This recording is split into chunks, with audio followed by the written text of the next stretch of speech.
Olá, começa agora mais um Conexão Legislativa e hoje nós vamos falar sobre hepatite, entender melhor o que é essa doença, como tratar e também quais os riscos para a saúde. E para me ajudar nesse bate-papo de hoje, eu recebo a doutora Mônica Valverde, que é diretora da Sociedade Brasileira de Hepatologia. Seja muito bem-vinda ao nosso programa, doutora Mônica, e obrigada por aceitar o meu convite.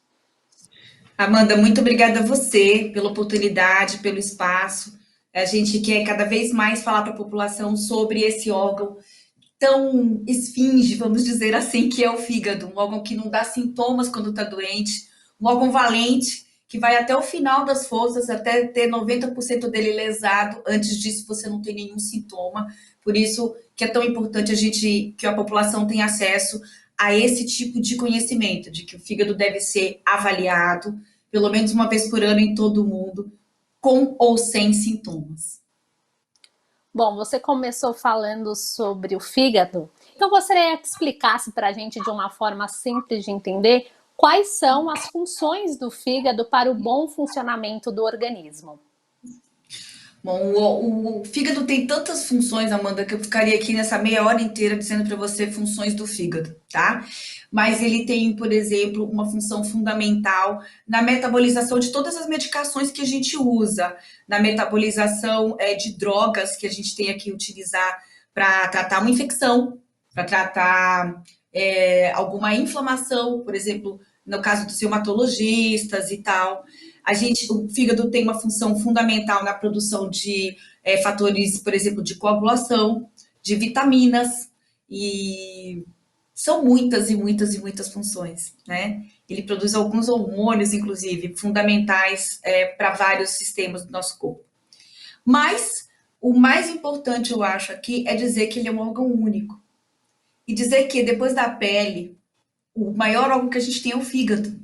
Às vezes eu vou fazer uma elastografia aqui e eu falo com o paciente me pergunta, doutora, mas o fígado não é aqui? Não, o fígado é aqui. Mas o fígado ocupa um espaço grande no nosso corpo. E ele é sozinho. Então, o pulmão você tem dois, rim você tem dois, e fígado você só tem um, bebê. A gente só tem um fígado. E ele é muito master, ele não gosta de fraquejar, ele não gosta de dar sintomas pra gente de que ele vai mal. Então, a gente tem que estar atento a isso. Doutora, muitas vezes quando a gente fala de hepatite, as pessoas não entendem bem, não sabem o que é a doença ou os riscos que ela pode trazer para o nosso organismo. Numa forma geral, né? O que é a hepatite? A hepatite e tudo que tem it em medicina significa inflamação, tá? Inflamação. Então, no caso do fígado, das hepatites, a gente tem também, Amanda, 1 milhão de causas. As causas mais comuns que a gente vê são as hepatites virais. Então, a gente tem o vírus hepatite A, ou hepatite A, hepatite B, hepatite C, hepatite delta, que ela, na verdade, ela coexiste ali com a hepatite B e a hepatite E. Mas essas hepatites, elas podem, exceto a hepatite A, tá? Elas podem evoluir todas de forma crônica. De novo, sem nenhum sintoma. Então, na hepatite delta, por exemplo, a gente tem mais aqui na região norte do país. No Acre, na Amazônia, a gente tem mais, né? A gente não tem tanto aqui em São Paulo, por exemplo. A hepatite E é uma hepatite que a gente tem que se preocupar muito, porque ela é de transmissão oral fecal também, e que a gente às vezes tem quadros muito graves na gestação, principalmente no terceiro trimestre. E a gente tem as hepatites B e C, que são aquelas que a gente fala toda hora para as pessoas, porque elas são hepatites que não dão sintomas e que podem evoluir cronicamente, silenciosamente, até a cirrose e o câncer de fígado. Por isso que é tão importante que a gente faça o rastreamento dessas hepatites na população, e a gente tem campanhas, a gente tem o Julho Amarelo, por exemplo, né, que é o mês de conscientização das hepatites virais, aonde nós, Sociedade Brasileira, já há alguns anos a gente vem fazendo campanhas imensas, gigantescas. Então, mesmo esse ano, durante a pandemia de Covid, durante essa loucura, a gente não deixou de falar sobre o assunto e não deixou de pedir que a população que tivesse acesso testasse, né, com cuidado para não causar muito alarde, para não causar que esses pacientes que estão assintomáticos e que estão relativamente bem e poderiam esperar um pouquinho, não corram para o sistema de saúde, que no momento a gente está ali tentando lidar com a demanda do Covid, né? Além das hepatites, mas que são assim, hoje a hepatite B não tem cura, mas ela tem controle, né? A gente consegue zerar 100% das cargas virais dos pacientes que têm indicação de tratamento, que a gente não vai entrar tanto nisso agora, mas assim, a hepatite B, a gente está tendo uma medicação nova no nosso país, tá? Que é o tenofovir alafenamida, que vai vir com menos efeito adverso, ou seja, praticamente sem efeito adverso, e com um potencial de zerar de uma forma mais consistente essa carga viral, mas isso ainda não é cura. Então, esses pacientes precisam continuar sendo acompanhados pelos seus hepatologistas ou infectologistas, os seus médicos de origem. E a hepatite C, que é o motivo pelo qual você me convidou dessa vez, né? Que é uma hepatite que a gente tem a alegria, a plenitude hoje de zerar, de curar praticamente 100% dos casos. Aqui, na minha casuística, 100% dos casos que eu tratei desde 2015 estão completamente curados, tá? E que isso não volta, só volta se o paciente pegar de novo o vírus, né? E aí isso pode acontecer. Então, a gente tem essa importante tarefa, Amanda, de dizer para as pessoas que são grupos de risco, né? Como, por exemplo, os homens que fazem sexo com homem, eles têm uma prevalência maior de adquirir essa infecção pela via que é de maior risco, né? E, por exemplo, os pacientes que são politransfundidos, hoje em dia, desde 92, no Brasil, a gente tem uma ELISA de terceira geração, que é como os nossos sangues são testados antes de transfusão, que é extremamente confiável. Ele tem uma falha ali de 2, 3% no máximo de possibilidade de falha. Então, fica aqui como ainda fatores de risco mais importantes, realmente, a questão do HSH, que a gente chama, que é o homem que faz sexo com homem, que a gente pede para essa população tentar usar preservativo o máximo possível, usar o preservativo. Vale a pena ressaltar que a gente tem tido nos últimos anos, Amanda, acréscimo de prevalência em HIV no nosso país. Porque justamente o pessoal está esquecendo de usar preservativo, gente. Preservativo é uma conquista, ele não é uma limitação. Então, precisa ser usado com mais tranquilidade, né? Além disso, é lindo a gente explicar que essas hepatites têm tratamento todas e pelo SUS no nosso país, com muito orgulho.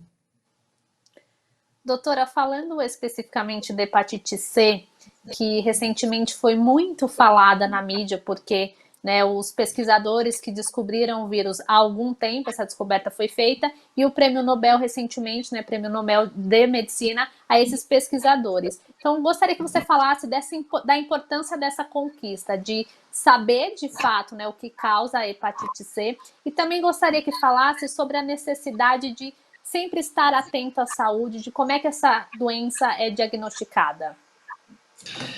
Bom, assim, gratidão aos pesquisadores que descobriram o vírus da hepatite C, porque isso é uma parcela muito importante e linda da minha vida e da maior parte dos hepatologistas e infectologistas do mundo, porque é muito bom a gente ter uma doença que é crônica e que a gente cura hoje. E a gente só curou porque ao longo dos anos vários pesquisadores foram levando a gente a isso, né? Pesquisas e descobertas vão levando você até a cura. Então, a gente está aqui nesse momento onde todo mundo está vendo o impacto que um vírus pode ter na vida de uma população. Estamos aqui rezando que os pesquisadores, de novo, descubram né, a vacina adequada para o Covid-19 e também o tratamento adequado, porque a gente ainda não tem nenhum dos dois. A gente está fazendo um super trabalho com aquilo que a gente sabe de medicina, mas a gente ainda não chegou lá. E graças ao universo, a gente já chegou nisso na hepatite C. A gente tem um diagnóstico que já é muito tranquilo, Amanda, muito simples. Então, a gente tem no Brasil inteiro os CTAs, Centro de Testagem e Aconselhamento, que são células de testagem de várias doenças, incluindo hepatite B e C e HIV. Né? E esses centros, eles fazem esse exame que eu te falei, ELISA de terceira geração, eles fazem também o teste rápido, que é um teste que em 10 minutos no máximo o paciente já sabe se ele é positivo ou não para o anticorpo, ou seja, para o anti-HCV. E a partir dali, se aquele testezinho, que é um testezinho que a gente faz na pontinha do dedo do paciente, se ele é positivo, ou seja, se apareceram dois tracinhos ali naquela lâmina, um tracinho é o que a gente espera de normal, né? Ou seja, de negativo, e os dois tracinhos dizem que esse exame é positivo. Se isso dá positivo, a gente vai pedir uma carga viral para saber se esse paciente tem hepatite C agora, ou se aquele exame, teste rápido, está somente mapeando que ele já teve contato com o vírus e tem imunidade contra aquele vírus, tá? No caso da hepatite C, quando esse teste rápido dá positivo, a gente tem ali em torno de 80% a 85% de chance de ainda ter ali hoje a infecção presente, a hepatite presente. E aí a gente vai para a carga viral, depois a gente faz a genotipagem para saber qual é o tipo de vírus que esse paciente tem, qual é o genótipo, porque o tratamento pela nossa portaria, PCDT, é o protocolo de diretrizes terapêuticas do nosso país, né? Ele diz que para o paciente que é genótipo 3, ele tem um tratamento diferente. Desculpa, se o paciente tem genótipo 1 hoje, ele tem um tratamento diferente, que é mais simples ainda, porque esse genótipo passou a ser o mais fácil hoje da gente. Mais fácil não, mas em relação ao genótipo 3, sim. É mais fácil de curar. E se ele é um genótipo 3, a gente tem que pensar um pouco melhor e decidir se ele vai usar ribavirina ou não, que seria mais uma droga, mais comprimidinhos. E se esse paciente tem cirrose, também o nosso protocolo, ele permite, na verdade, se ele tem cirrose, né, que a gente prescreva a ribavirina. E se ele não tem a cirrose e a gente acha que esse paciente precisa, aí o médico vai conversar com o paciente e ver se ele tem alguma outra possibilidade de usar ribavirina, se ele compra, se o plano de saúde dele paga, enfim. A gente tem que detalhar, é caso a caso, isso é bem à la carte, a gente vai estudar o caso. Mas no SUS a gente tem excelentes medicações e esses CTAs, onde eles vão testar, né, a população, o CTA já vai encaminhar o paciente para o centro de referência mais perto dele, né, e que vai ter condição de acolhê-lo, tratá-lo e curá-lo. Isso a gente chama de linha de cuidados, né? Que é desde o diagnóstico até a cura, esse paciente ser acompanhado, ou desde o diagnóstico até o tratamento e a manutenção desse tratamento. Você citou essa questão da cirrose, que acaba popularmente, né, pelas pessoas, por nós leigos, sendo aí relacionada ao consumo de álcool. Isso realmente só acontece quando a pessoa consome álcool? O que é a cirrose, doutor? O que causa? E como é que a gente pode tratar? A cirrose, ela é a doença, Amanda, final, ou vamos dizer assim, ela é o resultado, a evolução de qualquer doença do fígado crônica. Então, como antigamente a gente não conhecia hepatite C, a gente não tinha mapeado ainda muitas vezes hepatite B para todo mundo, e como o consumo de álcool é uma coisa meio que generalizada, é muito comum, então o médico que não é hepatologista, que não é infectologista, e às vezes, bom, isso antigamente, hoje todo mundo sabe que a cirrose tem várias outras causas que não o álcool. Agora, muito importante salientar, Amanda, que o álcool, ele é mais ou menos, se você considerar o álcool isoladamente, ele deve ser ali terceira ou quarta causa de cirrose hoje, em prevalência, no mundo, tá? A hepatite B em alguns países, por exemplo, na China ou na Tailândia, enfim, em alguns lugares a hepatite B de bola, ela se equipara ao álcool, tá? Na Inglaterra, onde se consome muito álcool ainda, isso ela não deve ser a terceira causa, mas aqui no nosso país é entre a terceira e quarta causa, dependendo da cidade. A hepatite C é a causa mais comum de cirrose no mundo, praticamente empatado hoje a esteatose hepática, que é a gordura no fígado, e a hepatite B e o álcool ficam ali lutando na prevalência depois dessas duas. Claro que o álcool é um agressor muito comum ao fígado, tá? Mas como doce Amanda? Como doce. Então, assim, tem gente que fala, ai, doutora, eu nunca bebi, mas eu como doce todo dia. Então, para o fígado, ele não tem esse discernimento tão diferenciado de se aquilo é excesso de doce ou se aquilo é excesso de álcool, tá? Para ele, aquilo é excesso de alguma coisa que machuca ele, que faz mal a ele. E ele se agride, e ele se inflama. E a cirrose é uma sucessão de inflamações com necrose, suscetivas, em momentos diferentes, e isso vai causando necrose desse fígado com posterior fibrose, ou seja, colagenização, cicatriz por cima de cicatriz, vai fazendo esse fígado ficar duro, endurecido, mais escuro, com menos oxigênio e, portanto, cirrótico. Então, qualquer dessas doenças pode levar a esse destino final. Você pode imputar no seu Waze esteatose hepática, você pode imputar no seu Waze álcool, você pode imputar hepatite autoimune, pode imputar hemocromatose e chegar ao destino final comum chamado cirrose. Nós estamos falando da cirrose, mas, doutora, eu gostaria de saber se outras complicações podem acabar surgindo em decorrência da hepatite. Um paciente, por exemplo, que sofre de hepatite pode precisar de um transplante de fígado ou desenvolver um câncer de fígado. Explica um pouquinho mais sobre essa parte também, por favor. Você falou, Amanda, das duas principais complicações que esses pacientes chegam sem ter diagnóstico prévio, que é justamente cirrose e câncer de fígado, e a gente, como especialista, tem vontade de chorar de ver que esse paciente chegou para a gente terminal, né? Na verdade, quando ele chega para um transplante, ele chega terminal. E aí a gente indica o transplante de cara, e a gente, ainda bem também, hoje tem excepcionais serviços de transplante no nosso país, tanto aqui em São Paulo, quanto no Nordeste, Fortaleza, Paraíba, Rio de Janeiro, Porto Alegre, a gente tem em todos, Curitiba, estou falando, estou lembrando dos serviços e vou lembrando. Gente, aonde vocês têm, existe um centro de transplante, se não na cidade de vocês, na capital de vocês.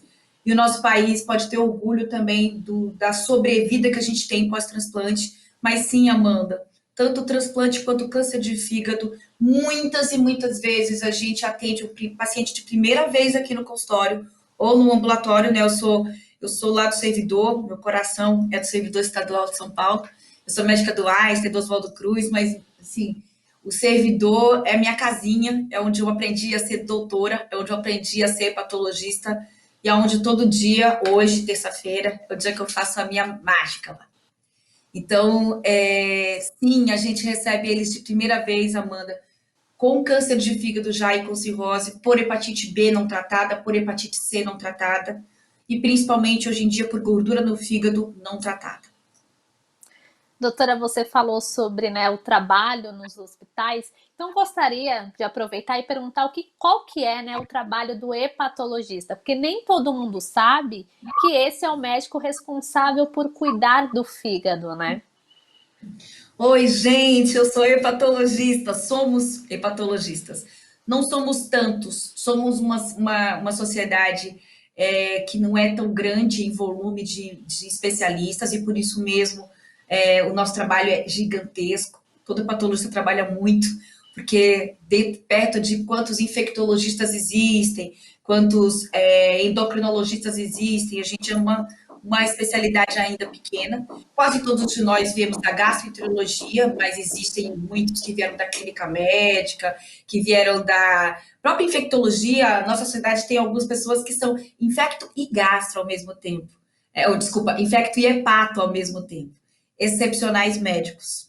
E não são muitos, mas são excepcionais.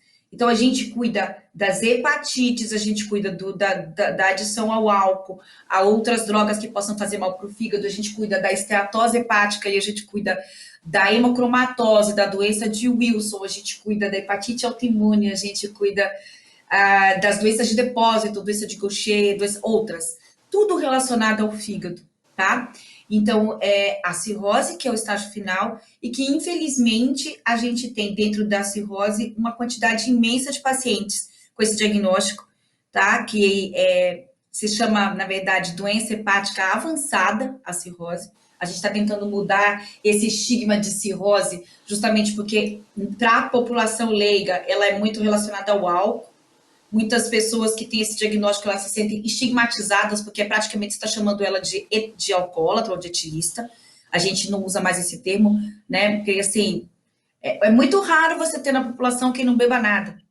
E a quantidade de álcool que se bebe para se ter lesão, se você não tem doença nenhuma no fígado, ali em torno de 30, 40 gramas de álcool. Mas se você já tem, por exemplo, uma esteatose, uma gordura no fígado não alcoólica, você não pode beber quase nada, porque o álcool ele é um acelerador desses processos todos. Ele é uma lesão a mais que a gente fica dando todo dia para o nosso fígado ou todos os finais de semana. Então, você pode beber nessa quantidade que eu falei se você não tem nenhuma outra doença no fígado. Então, sim, o hepatologista, ele é um guerreiro, nós somos poucos, mas tentando ver o fígado do Brasil inteiro. Doutor, e qual que é o momento de procurar um hepatologista? De modo geral, as hepatites elas podem dar algum sinal, as pessoas podem perceber alguma coisa no corpo que pode acender o alerta para procurar ajuda. Como que isso acontece de forma geral? Amanda, eu não consigo, assim, como só temos sintoma depois que 90% do fígado já está avariado, né? Já está machucado, já está lesado, a gente não tem que esperar sintoma, não, gente. Esses sintomas que vocês conhecem do fígado doente, que é a icterícia, que é o olho amarelo, que é a ascite, que é a barriga d'água, que é o edema de membros inferiores no inchaço, ou a encefalopatia, que é quando você começa a ficar desorientado no tempo e no espaço e tal, esquece, não fique esperando isso não. Então, no check-up anual, pelo menos, incluir as transaminases, lembrando que a ST, a LT, fosfatase, gama-GT, evoluem normais em até 30% das pessoas que já estão doentes do fígado. Fazer um ultrassom abdominal anual, porque o ultrassom pode fazer diagnóstico de, por exemplo, gordura no fígado, esteatose, que é um exame simples, barato, que tem no SUS, no país inteiro. Pedir que o seu clínico peça esses exames. E se você puder, e também sempre pedir que o seu clínico, ou qualquer médico que seja, gente, a ginecologista, a urologista, o médico que vocês tiverem, ele tem o direito de pedir as sorologias para as hepatites virais. Então, pedir sorologias, pedir a bioquímica, incluindo o perfil hepático, que são esses exames que eu falei de enzimas do fígado, e pelo menos um ultrassom, tá? E as sorologias que são fundamentais, Amanda, porque a gente consegue fazer muita coisa boa se a gente faz esse diagnóstico a tempo antes de virar uma cirrose. Você citou essa questão do consumo de álcool, mas também do consumo de doce, né? Que muitas vezes a gente acaba não estabelecendo essa relação entre o consumo de doce e um problema no fígado. O estilo de vida pode, de alguma forma, ajudar a evitar as hepatites? O que, que a gente pode fazer no nosso dia a dia para se prevenir e para evitar essa doença? Então, eu acho que assim, primeiro assim, começando pelas hepatites virais, né? Pelas hepatites virais você tem como fazer suas sorologias e saber quem você é em relação às hepatites. Usar vacina, a gente tem vacina para hepatite B, a gente tem vacina para hepatite A, em todos os postos de saúde desse país, gente, praticamente tem vacina. Então é uma coisa que é extremamente eficiente. São vacinas que não são como, por exemplo, da febre amarela, que são vacinas que você tem risco de ter efeito colateral. A vacina de hepatite A e de hepatite B são extremamente seguras e muito eficazes. Então, elas conferem proteção quase sempre.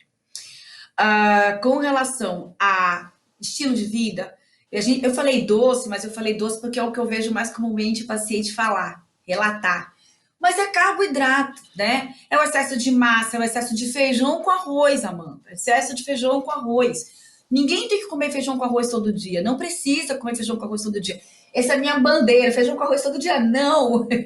Porque a gente é brasileiro e a gente aprendeu que saudável é comer feijão com arroz todo dia. Mas isso é carboidrato.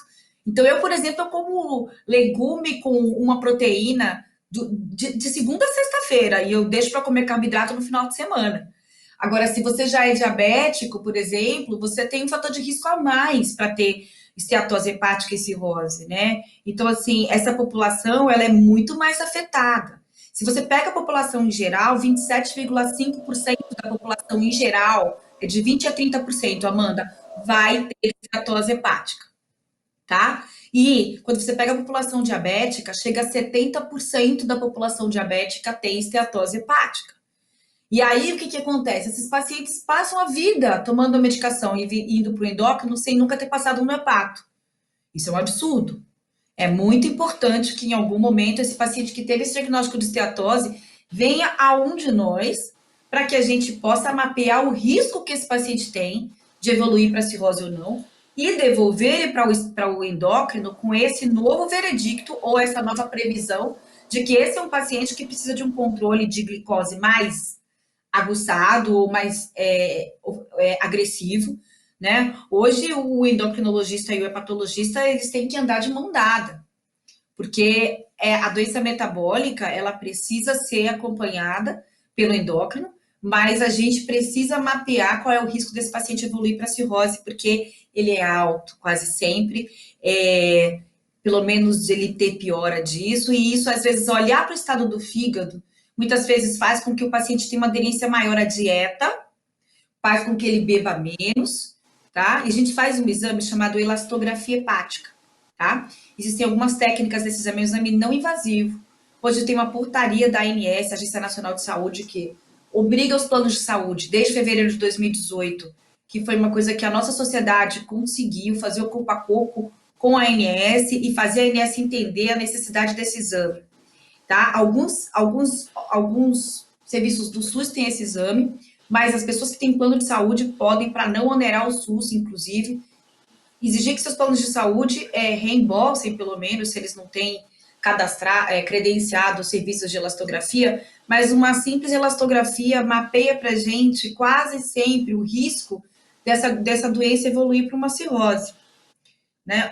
Isso é muito importante que a gente enalteça aqui, porque é um exame não invasivo, Amanda, feito em 5 a 15 minutos, no consultório médico, sem anestesia, sem invasão, sem efeito adverso, e que põe a gente ali mais ou menos ao par de que risco esse paciente tem.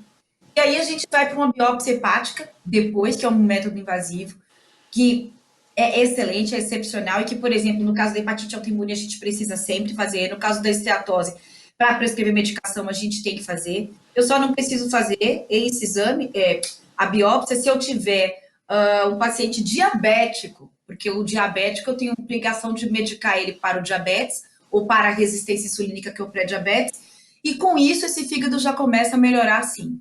Então, estilo de vida é tudo. Pelo amor de Deus, gente, quem pode, faça exercício. Eu sei que agora na pandemia tá difícil, mas faz em casa. Levanta e senta da cadeira. Fica na ponta do pé e abaixa. Eu dou uma série de treinos. Eu sou personal, muitas vezes, dos meus pacientes cirróticos, para eles fazerem isso em casa. E o cuidado com a alimentação diário, isso é tão tranquilo de fazer. Escolhas, né? Escolha aquilo que é menos calórico, diminua a porção daquilo que é calórico. Eu não falo, ninguém pode comer doce, mas coma um pouquinho, não coma todo dia. Não coma feijão com arroz todo dia, escolhe 1 ou 2 vezes por semana. Doutora Mônica, o nosso programa está chegando ao fim, mas antes de terminar, gostaria que você deixasse uma mensagem rapidinho para que as pessoas fiquem sempre atentas à própria saúde e que não busquem o médico, que não busquem ajuda só quando realmente a coisa já está muito evoluída, mas que a gente busque sempre a prevenção antes de tudo. Gente, eu acho que ela já falou, Amanda falou exatamente o que eu falaria, tá? Quando a gente falou sobre a especialidade, a hepatologia também, não deixem para procurar a gente quando vocês se sentem doentes. Medicina hoje é preventiva, a gente estuda todo dia, a gente está falando do Prêmio Nobel de Medicina, de pessoas que descobriram um vírus e que mudou a história de uma doença que até aquela época era denominada hepatite não A, não B, e aí ela ganhou o nome, hepatite C, né? E que mudou tanto, e que hoje tantas pessoas conseguem se beneficiar de tratamento e cura dessa doença. Então, não esperem que o seu fígado peça socorro.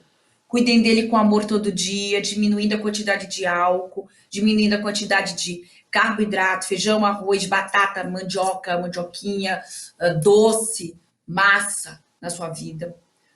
Na medida do possível, faça exercício físico. Se você não pode fazer todo dia, faça 3 vezes por dia, meia, 1 hora por dia, melhor do que nada. Quando você está desenvolvendo um músculo, esse músculo ele consome glicose, ele consome açúcar. E com isso você pode comer um pouquinho mais, porque o seu músculo vai usar essa caloria que você comeu, é uma caloria, aí passa a ser até do bem. E vocês façam exames regularmente. A gente tem um SUS maravilhoso nesse país, a gente tem médicos sensacionais. Eu quero aproveitar, Amanda, para dizer o quanto o coronavírus podia ter sido pior, o quanto o Covid podia ter sido muito pior ainda no nosso país, que tem dimensões continentais. é porque nós somos médicos raízes. Médico brasileiro é um médico raiz. Ele sempre quer fazer o melhor pelo paciente dele. Ele quer aprender, ele quer estudar, ele quer curar, ele quer diagnosticar, ele quer resolver. Então, procurem esses heróis que estão aí do seu lado, médicos. E se você suspeita que é fígado, não deixe de se consultar com um hepatologista, porque o nosso olhar para isso é completamente diferente dos outros médicos. E eu termino por aqui. Agradeço mais uma vez o convite e a oportunidade, Amanda. Doutora Mônica, eu que agradeço a participação no programa de hoje, de trazer tantos esclarecimentos e alertas para o nosso público. Muito obrigada. Obrigada a você, querida. Esse foi o Conexão Legislativa de hoje. Você pode acompanhar todos os conteúdos produzidos pela Rede Alesp no nosso canal do YouTube. Muito obrigada pela companhia e até o próximo programa.